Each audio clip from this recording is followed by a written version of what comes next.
It's another beautiful Sunday afternoon. This is Rubbin Minds. Welcome. My name is Ebuka Obiuchendu. Happy Easter to everyone watching. Hope you're celebrating in some way. I know it's very tough times across the country. Almost impossible to buy anything now or even have a proper celebration. What we thought were basic things like rice almost seem like luxuries these days. So whatever way you can, I hope you're able to just be around family and try to take a breather from all the issues that are being thrown at us across the country. Yes, politics is still in the air. There's a lot more declarations that's happened in the past week. Looks like some more will be coming in the next week. There's a joke about us probably having more candidates than voters by the time the primaries are around the corner.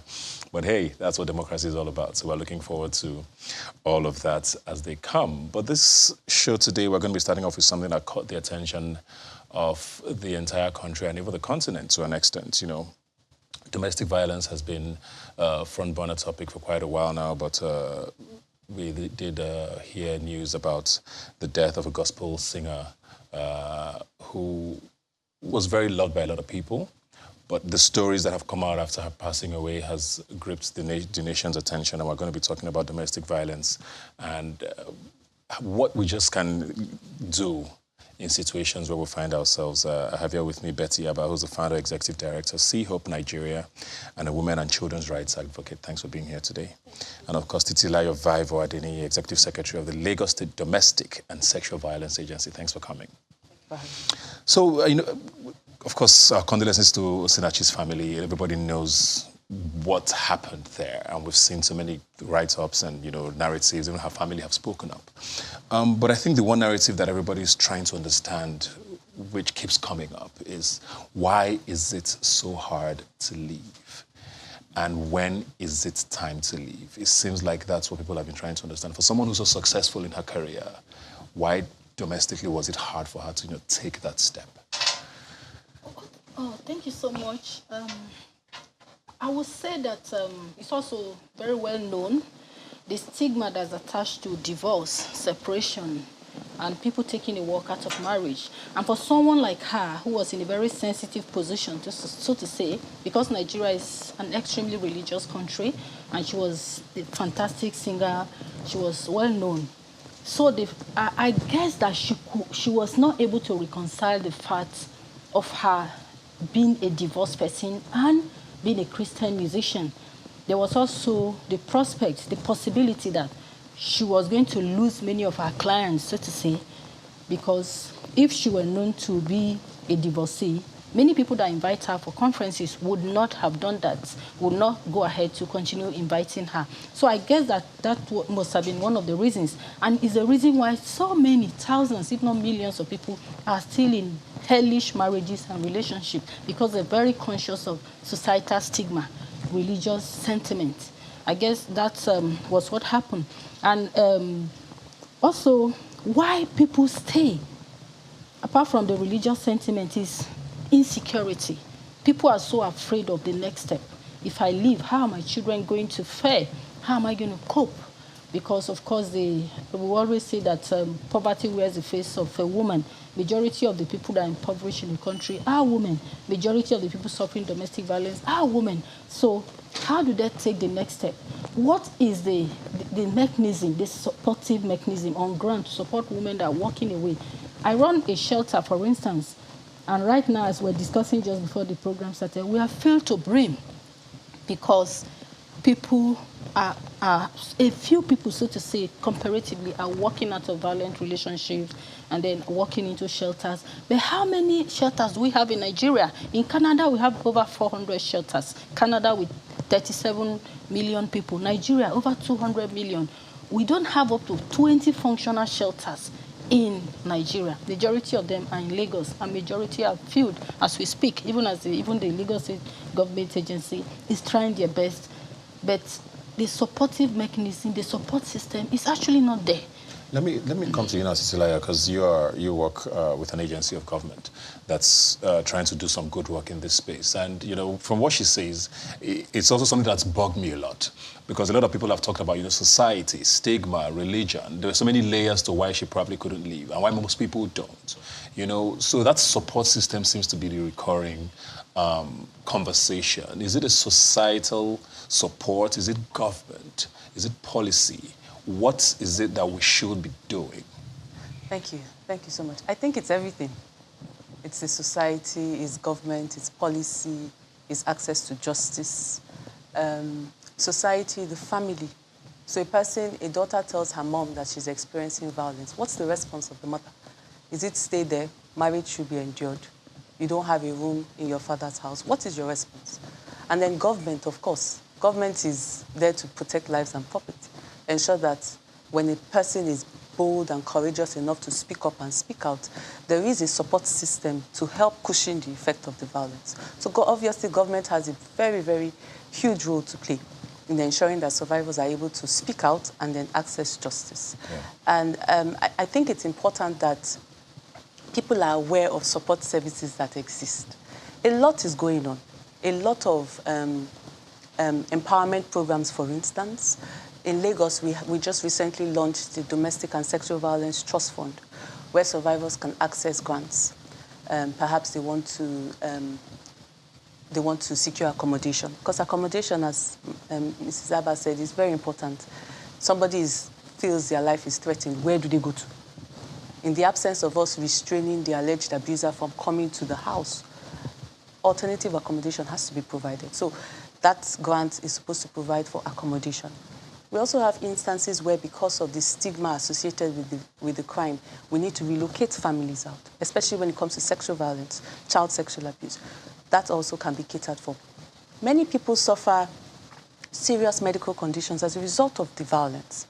We had a lady where she had lost the ability to use her left leg because of the violence. Of course, she has to receive medical attention. So, they can access medical support as well. So there are a lot of support services that exist. Are they enough? Definitely not. But they are there. Yeah. And it's just I think on part of government to continue to create awareness about these support services available and encourage people that when they speak, there are support services that they can take advantage of. And it's the how that I want to get into now, because I was looking at statistics and some data said something about just about 18.6% of people report violence, I think, and that's for the Southwest. Okay. And that has the highest amongst the 6 geopolitical zones. So it makes you wonder what else is even happening outside the Southwest, So it's good enough that, when you speak up, you have places to go to. But what does government do, or what does your agency do, if anything, to even help with the speaking up itself before you even have to look for help, if you know what I mean? Yes, definitely. We believe enlightenment is key. A lot of people are experiencing violence. They don't even know they're experiencing violence because of the vicious cycle of abuse. And then because of our socialization, patriarchy, we're in a community where it's almost like women have been suppressed. And so we're just emerging, we're speaking about these issues. So it's going to take time for us to break this culture of silence. So what we started doing this year was to go to, we have a program called It's On Us, where we're going to all the local governments. We've been to 5 now. We have town hall meetings with community leaders, CDC, CDA chairmen, the youth, where we engage them about these issues. These are crimes against the state, punishable by 7, 14 years, whatever the crime is, and then encourage them to see themselves as mandated reporters, bystanders. You know that your neighbor is experiencing violence. Do you just turn a blind eye and say it doesn't concern me? It's on us. It concerns each and every one of us. And then encourage people to take advantage of, for instance, telephone numbers. We have a toll-free line, 24/7, that people can, reach out and speak. So yes, we are doing a lot of advocacy, especially in the community, in the grassroots areas. We have a guest I'll come to you. We have a guest who's joining us online, but I want to just segue from that very quickly, because one thing that came up a lot as well was when the pastor of the church spoke up and talked about him not knowing, but apparently the kids knew, they never told him, even some people in his choir knew. So it's also brought up a conversation of when is it okay to tell? Because they all said they didn't want to because she told them not to. because she didn't want to lose her marriage. What sort of duty do we hold? At what point do we need to step in for somebody else? And how do you do that the right way? In a way, to respond to that, just to derive from what Titular said about sensitization, people have to even be sensitized to be able to speak up as soon as possible, And then we also have to create the enabling environment. When the pastor came out after 5 days, in the case of Osinachi's case, and after all the lashings and all of that, to say they were not aware. The question I asked was that, did you provide the enabling environment for her to speak up? Because in the case of comfortable enough, the space, the safety, for a safe space, so to her, within the religious environment, within the church, for her to be able to speak up. Obviously not. And in the case of Osinachi again, she spoke to almost everyone around except her own church people. So why was that? It wasn't as if she wasn't speaking. The intensity of her song was a way of her crying out for help. If you actually listen to her very well, there was a certain intensity about the song. So, but it's obvious that she wasn't speaking to the right person. Some person said she was invited to their programs and then she would break down and cry and tell them what was happening. So it's just for us to provide the right space, the right environment for people to speak up. And then for people suffering domestic violence themselves to take their own lives in their hands and speak up. Yeah. Even if the environment is not there, like Titilola said, there are government agencies, there are NGOs, the police is there. Just walk up and speak up, because at the end of the day, it's your life. Eventually. It's your life. Ultimately. Yes. We'll come back to you, but we'll have a guest joining us via Titi Shonuga, who's an artist and a poet. Thanks a lot for joining us, Titi. I know you do a lot of advocacy with your poems and with your art and all of that. And, I believe that there's never enough ways, where we can speak up with this. What drives that for you? Why is that a focal point for you? I think the role of art is to reflect the times, right? It's not to moralize or tell people what to do, but it really is to reflect the times that we live in, reflect our experiences. And for me, in particular, the experiences of women are central and important and relevant. And so I try to highlight that in the work that I do, so that for people who aren't necessarily listening to the news or in touch with what is happening in real time, they can use art as a medium to understand what women are experiencing. So I don't know, do you feel that the message gets passed across? Because some people might feel like, okay, is art really effective enough? What other ways do you think people can use this message? I mean, because people like the ladies in my studio here are doing the work, but getting the word out there, are there other mediums? Because, I mean, someone like me, for example, what do I need to do? Yeah, I think, there's a quote that I love where it says something like, there must be room amongst who we can sit down and weep and still be counted as warriors.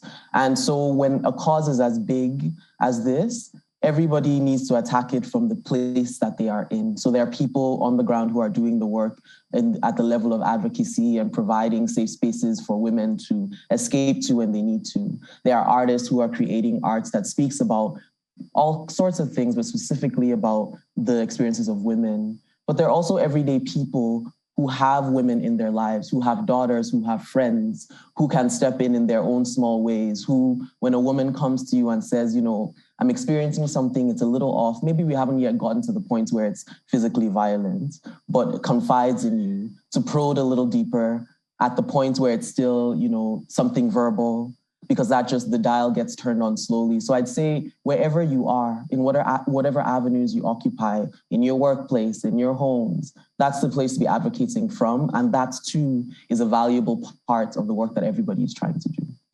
All right. We also have Chigirl joining us online there. Just to bring her in very quickly, because I know you're part of a musical that's going on now at the other country. Yes. Explain to us what this play is doing and why it's important to this conversation about domestic violence. I think one of the... Can you hear me? First of all, yes, we can hear you. Go on. Yes. Okay, great. I think one of the ideas of another country, and just it being such a strong teacher, is that these things are happening every day. Not everybody's on social media, but everybody kind of you either know somebody's happened to or it's happened to you. So it's either indirectly or directly that it's affecting all of us. And I think, especially with all of the situations with domestic violence, it needs to be told. And I think this is one of the best ways to make it sort of settle in easier, right? Than maybe giving a talk or watching something graphic. You can just hear a story that is either yours or somebody that you know. And I think it just makes it easier to swallow, but also gets the idea across at the end of the day, which is the objective. Very well said. I'll come back to you, but let me just come back right now to the studio very quickly to both of you, as quickly as you can. How are we talking to the perpetrators of this? I mean, I say perpetrators are not men because it goes both ways. There are a lot of men who are also victims who even more often than not don't speak up for shame. What sort of message do you give to perpetrators, if any? And how do we reach them? Yes, through all kinds of platforms as much as possible, on social media, through platforms like this. And the message is, if there are irreconcilable differences, especially if the relationship is life-threatening, take a walk. And like you say, I think for men, most times they don't speak up because of stigma. They have this macho mentality. They don't want to be seen as weaklings, so they keep quiet. I lost my nephew 3 years ago here in Lagos. He was stabbed to death by his wife. And we never got to know that he was suffering violence for at least 4 years. The entire street was very much aware of it, except the family. He hid it from us, and we just got a call that he's been stabbed to by the wife. So there was an accumulation of several years of domestic violence. So men actually suffer domestic violence, and for them, sometimes it's actually hard because they don't speak up. They try to cover up. So we encourage men, women, and every other person suffering violence, speak up.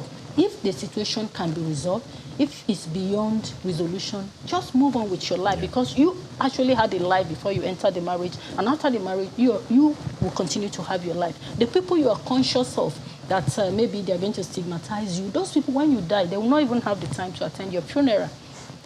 Life will always go on. Yeah. So just take a move and continue living. What is eminent, what is the priority above all is your life. All right. Yeah.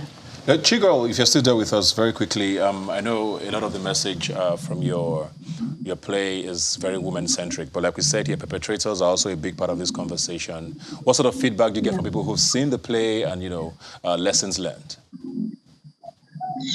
We've talked to a lot of people who have posted about it, have been here, even the men folk, because some people might assume that this is about women and it happening to just women. It doesn't happen to just women. It probably, I guess I can say, predominantly women are the ones on the other end of abuse. But we talk to men who have sat in the audience, who have children, who are also learning things from the play, because we come to you with the message, but we're bringing it with fun, with music, with a little lighter delivery system than opposed to screaming and yelling or making it hard to take in. The men folk have been really, really appreciative of another country. They're like, we wish we had known earlier, we could see it again. People have come and seen it more than once, more than twice, which is so encouraging to hear.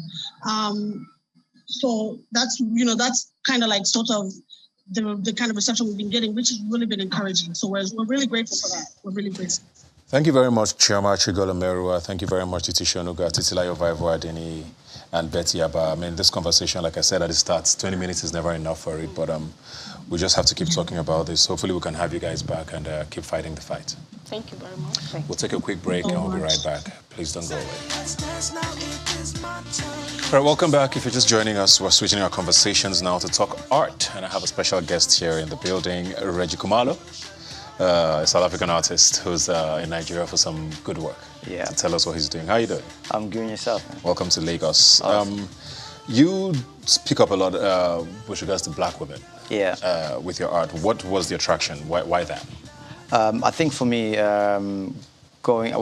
starting off on my own journey is just that I've experienced a lot of love and kindness from people that were not even, from women that were not my mom. you know, and that can only, I mean, we call it Ubuntu, yes, you know, in the South, ways I am because you are. And I find that black women embody that a lot, and to be able to take care of someone's son and make them your own, it's just something amazing.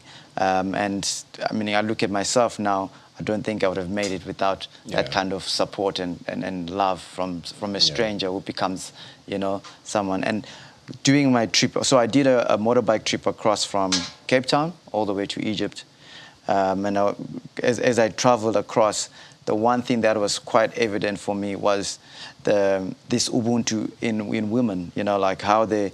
It's an Africa-wide thing. It's absolutely, it's an Africa thing. And she'll be carrying a bucket of water up there.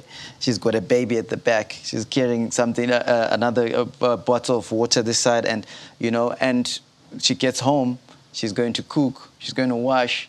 I mean, who does that? Who's got that kind of strength? And I mean, it's just something that needs to be spoken about and, you know, given a platform. Yeah, amazing stuff, man. I'm very fascinated by the bike ride, but we'll take that off air and we'll find out what motivated that. But let's talk about the art now. You have an exhibition here in Lagos. What is this exhibition really focusing on, and why should we come see it? Well, I mean, I'm so glad that it actually, I brought it to Lagos, because the title of the exhibition is titled Mental Revolution.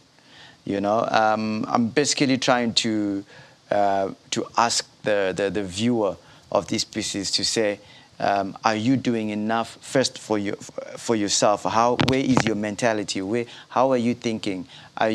Because I mean, it's so easy for us to rest on where we are in terms of you know, where Africa is, and then we always easily point at the West and whatever so on. But I mean, I think that the onus is on us to change how we look at ourselves and to change how the world looks at us. You know, we must walk into a room and the whole room, our energy carries us, and everyone feels like, okay, we feel like we are equal. I think most of the time why we get disrespected out of Africa is because we ourselves are feeling timid. Yeah. You know, so this show is trying to, I'm trying to say to you, who are you? You know, change the way you look at yourself and how you look at Africa. Because it's so easy to look at the Western world and say, oh, I'll go there and I'll be okay from there. But no, we have everything we need here. You know, and why, you know, why not? Why are we setting ourselves short? Yeah. So this exhibition, where is it holding, first of all? And is there a time frame? Yeah. It's going to be, it started on the 13th. It's going to be running until the 20th of April. It's at the Hourglass Gallery in Lagos, VI, Victoria Island. It's being curated by J Room Curated, one of the Nigerian curatorships, and then a brown-eyed boy from South Africa. So this is quite a partnership from South Africa and Nigeria coming together. And I think this is something that we want to look forward to, you know, where the South is collaborating with the West, and the West is collaborating with the East. You know, I think let's make Africa what we want it to be. I'm very glad to hear that, because it looks like we hear that a lot in music, with the musicians doing all of that. So it's nice to see that it's happening with the arts as well. So from the 13th to the 20th of April, Hourglass Gallery, go see Reggie Kumalo. Thanks a lot for being in Lagos, man. I'm starting to get into the arts, and so I'm definitely going to come see it. Absolutely. This Hopefully is I'm blown away. This is what I say. I know you're going to be blown away. This is one thing I have to say, that each person in Africa needs a Nigerian friend. I cannot tell you how the welcome has been. I love Nigeria. Thank you so much for who you are. It's just amazing. I think we are a fine example to the rest of Africa of who you, like how an African should carry themselves. Thank you so much, man. Looking forward to the exhibition. Absolutely.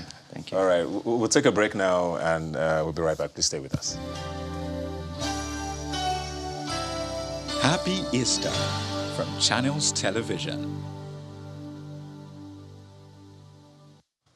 All right, welcome back. It's time for us to talk music. I have here with me, if you hear it, Sadiq Abubakar Yusuf. You probably don't know who that is, but yes, CDQ.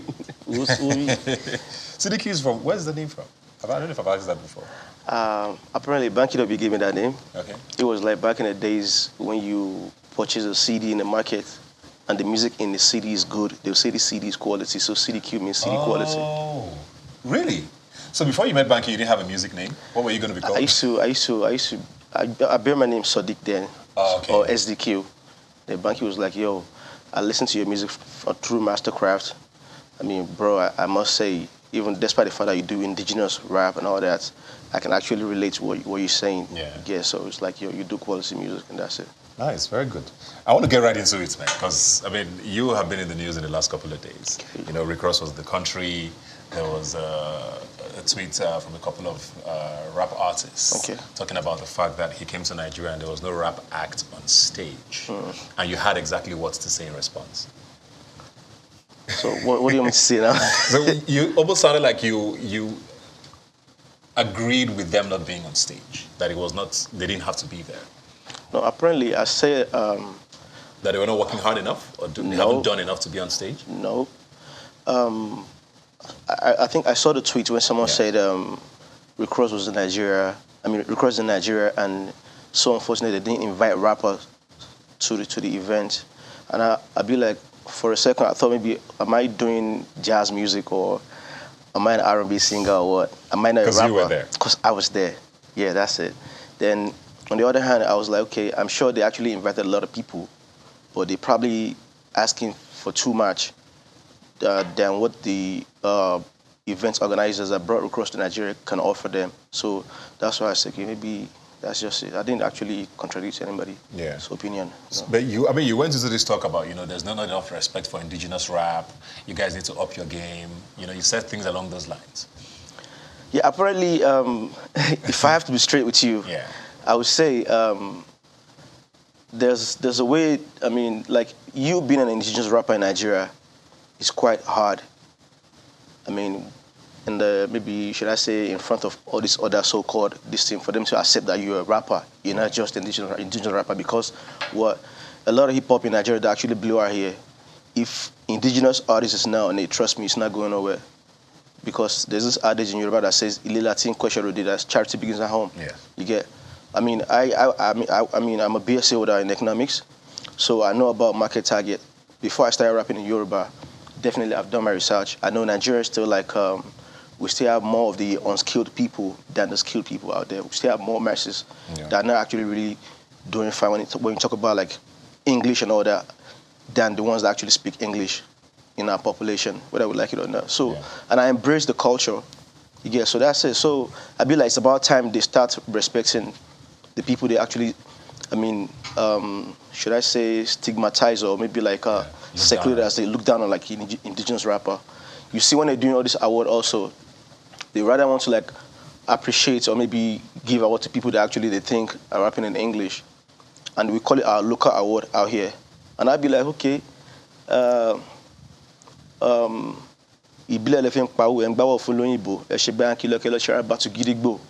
be like, you guys making money from local content out here, but you're giving out to people that you feel like, okay, they're trying to compete with people that are outside there. You get, if they are doing foreign award over there, they don't consider Nigeria or something. So that's what I'm just fighting for. That's just it. That's all. So, but we have a long list of rappers in Nigeria who now sing, and no longer rap. And the conversation has been that nobody cares about rap music in Nigeria anymore. Is that true? Is hip hop dead in Nigeria? Because a lot of people think it is. You hardly have that many rap albums come out anymore to even have a category for it. Is the belief from a lot of people. Do you think hip hop is dead in Nigeria? To be honest with you, I would say hip hop actually had head in Nigeria during that Green's time, if I'm not mistaken. Apparently, you see Igbo guy that doesn't even understand Yoruba, Hausa guy that doesn't understand Yoruba, they are called diehard Dagreen fan. You get? So we don't have that again nowadays. Why? Because a lot of them actually, that's because we don't embrace our local thing, you get? Just imagine you that Hausa, you're rapping Hausa. There's no how, you don't have to like, if you're in America, for example, you can probably be popping in maybe in Brooklyn and the whole of New York doesn't know you. You could probably pop in Atlanta, the whole of America don't know you. So it doesn't mean you're not actually doing fine. Yeah. So if you probably just embrace the culture in your own, on your own segments and everything, I believe definitely everything will be coming together. That's how it is. That's how it works. Yeah. So I see people switching from rapping to singing or pop. Yeah. But because they don't know actually, they don't actually know how to commercialize the rap. Let me just put it that way. You get. I've never been doing singing. Most of my hit songs, talking about Sebaba, talking about Indomie, I always rap on those beats. You get. They'll give me like dance commercial music. Nigeria, probably I'm too much for Nigeria, so people don't actually get here today. Listen to kind of too deep hip hop kind of thing in Nigeria. People just want to flex. They just want to enjoy. Yeah, that's why I came about that song. We just want to flex, but I nobody. Fine ladies, they here. I got my money. But yeah, I still rapped in Yoruba on that song. I wasn't singing on it, despite the fact that it's a groovy song. Yeah. So that's it. What are your thoughts about MI? About MI? Yeah. MI is dope. MI is a legend out here in Nigeria. I mean, yeah, but I just feel like, I mean, everybody's entitled to their own opinion, you know what I mean? I saw that thing when he said, okay, he wanted like a one-on-one with Rick Ross. Like, if he's going to be like me, granted one-on-one with Rick Ross, and I'd be like, yo, what's there if you're sitting with everybody at the same time with Rick Ross? Why do you want one-on-one with Rick Ross? If you want that, probably maybe after you must have done the whole general thing, then you can have request for that. But you saying from your home, like, you want one-on-one with Rick Ross, that means you're saying you don't want to like be in the same seat with everybody else. So that's my own... That's how you interpret it? Exactly, that's it. So you have no issues with him as a person, as a rapper? No. Never, ever? No. He thought about that for first. Please check on there. But, I mean, you do get in the news quite a bit. And there's a popular sort of opinion that it's always when it's something controversial. You know, you tend to butt in and say something or speak your mind or, you know, say how you feel about the situation. Is this something do you intentionally cause controversy? Because that's what it feels like. No, the thing is, you see, there's a lot going on around the world. You see, like they will say that when you walk into a room and you see someone, the person that actually smiled the most is one that's harboring much bitterness inside of them. I'm not that kind of person. When you do something to me, immediately I'll let you know. Yeah. And when I let you know, it's gone already. I don't dwell on it. I don't be like, oh, I'll just put it in mind like, oh, this guy. Yeah. So a lot of that's going on around. I'm not that kind of guy. That's it. I'm sorry. How do you feel about the Nigerian music industry, though, right now? Because a lot is happening. You know, I'm seeing people at Coachella, people are getting nominated for Grammys, people are selling out arenas in Europe. And it's almost starting to look normal, but these are still really big deals. Right. You know, do you think it's reflective of what the industry is or just a select few? Apparently, I'm so happy with with the face Nigerian music is right now because, I mean, a couple of years ago, I mean, nobody actually ever thought Nigerian music would go this far. Yeah, but at the same time, we just have to be conscious because, I mean, we just have to own our own thing. Let me just put it that way. So if I'm doing anything with anybody outside there, I want it to be on my own time and in my home. Yeah. Not like me coming over there and being that means you're trying to that's like modern slavery, but we don't know. So that's just about, at least with the way Nigerian music is going right now, I mean, everything is going fine. Do you have new work coming out? What's happening with CDQ? Yeah, apparently I just dropped an album titled Vibes and Lifestyle. That was in November last year. So I'm still trying to shoot videos of the album. So I just dropped one recently titled Addicted. I featured Wandeko and Jay was on it. So that one's on TV already. So then on my birthday, which is May 6th, I want to drop a song titled Circumstances. Women can show love, but it's due to my circumstances. I feel like show love, but it's due to my circumstances. So I've read. So that's just it for now. Then I have other songs I'm working on also. Then I'm working on some other international collaboration also. Yeah. So now I won't be going English rap. I'm sorry. So I might add some. You're still where you are. Now still same Ibile that you get. Definitely. Pidgin is still our thing. Yeah, it's fine to do Pidgin, but I'm sorry, I'm not going. Not that. I mean, when I started my career, I was rapping in English before I met that Green. That Green be like, yo, guy, you have nice tone, you have nice delivery, you have commanding tone when you rap. People just want to listen to you. So why not just rap in your dialects? Because I mean, with that, you get to connect to the roots, you get to carry people along. Because all these people, they're nobody actually. I mean, people don't actually think about them when they're doing music. They just feel everything about it has to be music in English. I'm telling you, a lot of people that they'll be shouting that, this guy bad.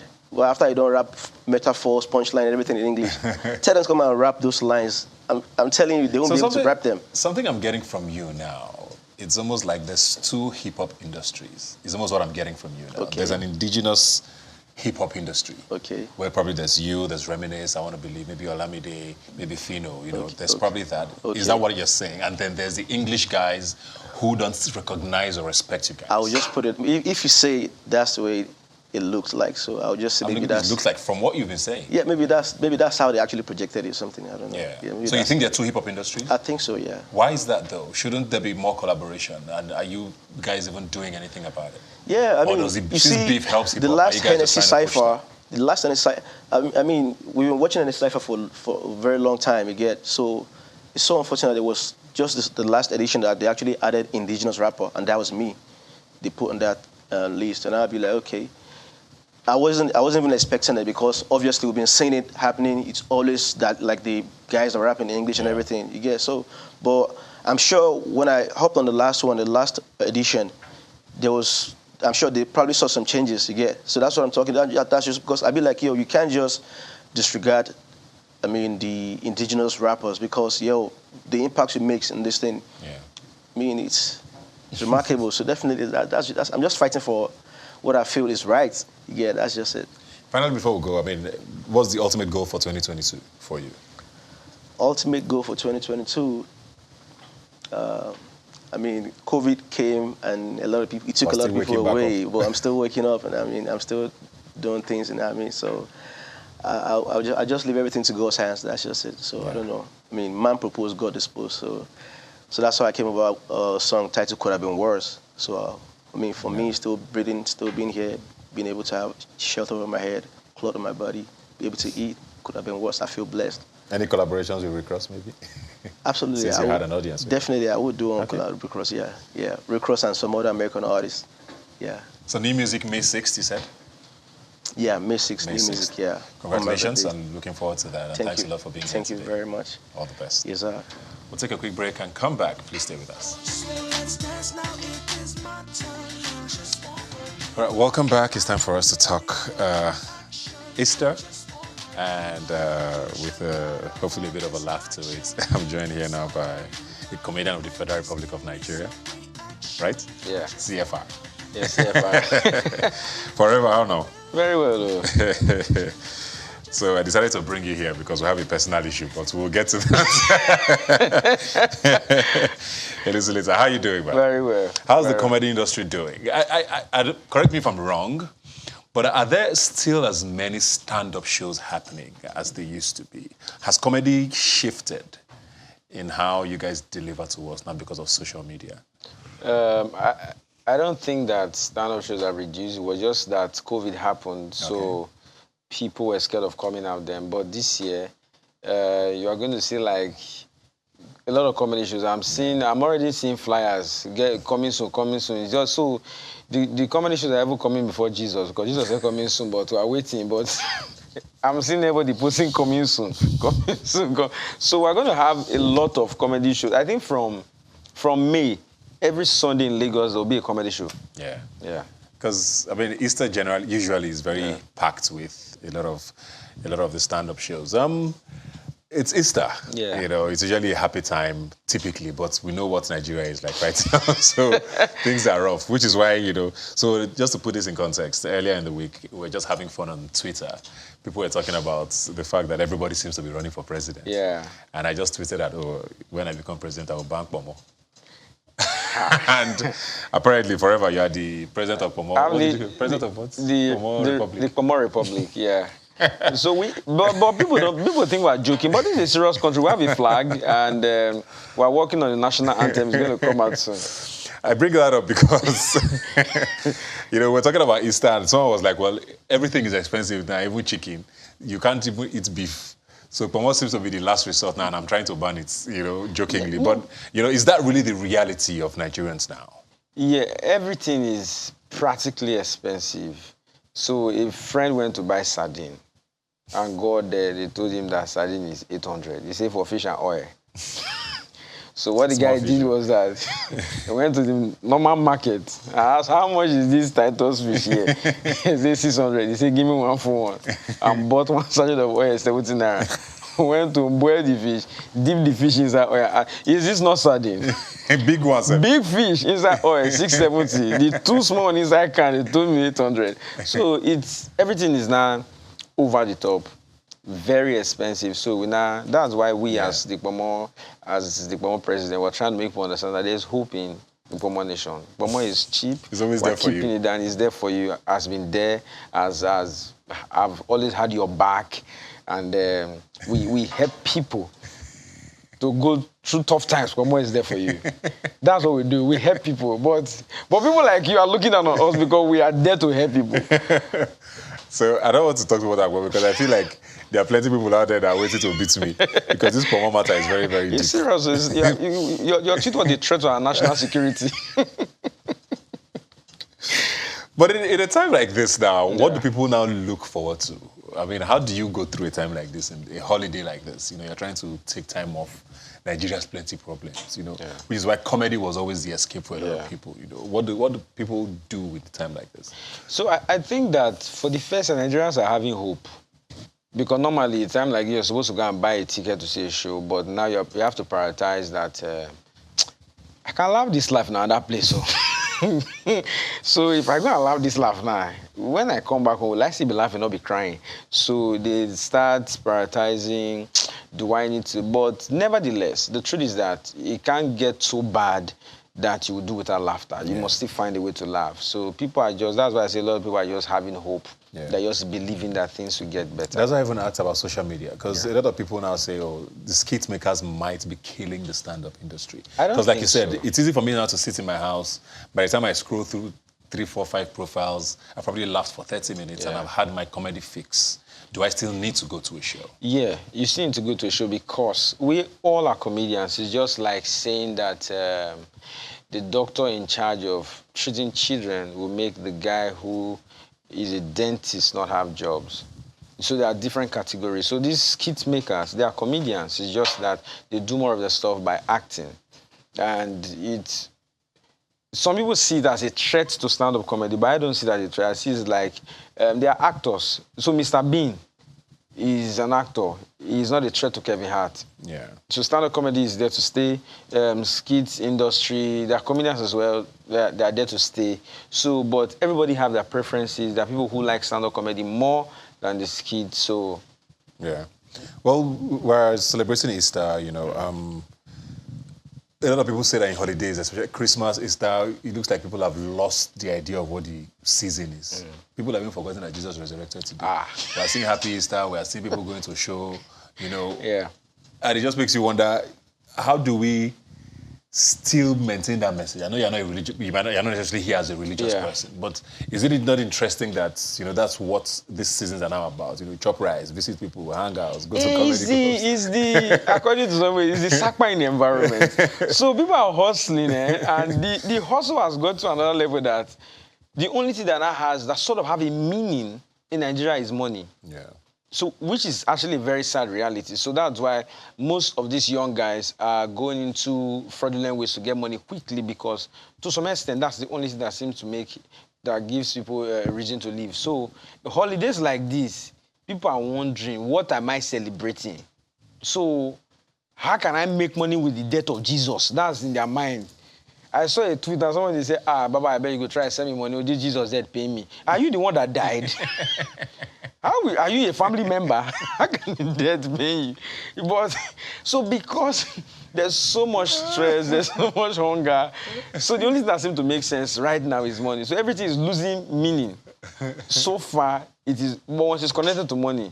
Now, I tell you that so what are we going to do about it now? So if the country can become better and things take shape, I think people will begin to, when somebody wakes up and, okay, like you have basic amenities that you are not bothered about certain things, I think more things are going to start more things will make more meaning to you. Life will have more meaning. If you give Nigerians a chance now, say, okay, we are doing open day to be American citizens. me that I'm talking, I will run. So that's about it is. But so yeah, that's why the only thing really working now is hope. I agree. I definitely agree with you. Yeah. But very quickly before we go now, what are your plans for the rest of the year, 2022? So I was supposed to have my third comedy special in 2020. In fact, I paid for all. COVID now said, guy, relax. Stay at home. My money was hanging on top of COVID. I was seeing vaccine flying over my money.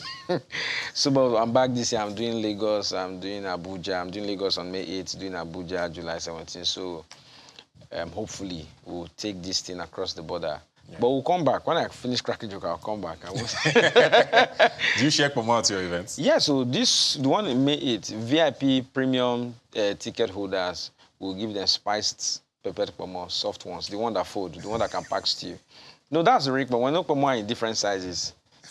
What are some hard and some soft? I know this is a completely conversation. No, the hard pomo are people that are impatient. You know, for pomo to be soft, you have to boil it. I've heard some people say that they like it hard because you can chop it for a long time. It's their nature. It's poverty. It's poverty. They don't want the thing to finish quick. So, they don't see the one like chewing gum. So, but the softer ones, those ones that full, that can pack stew, that divine.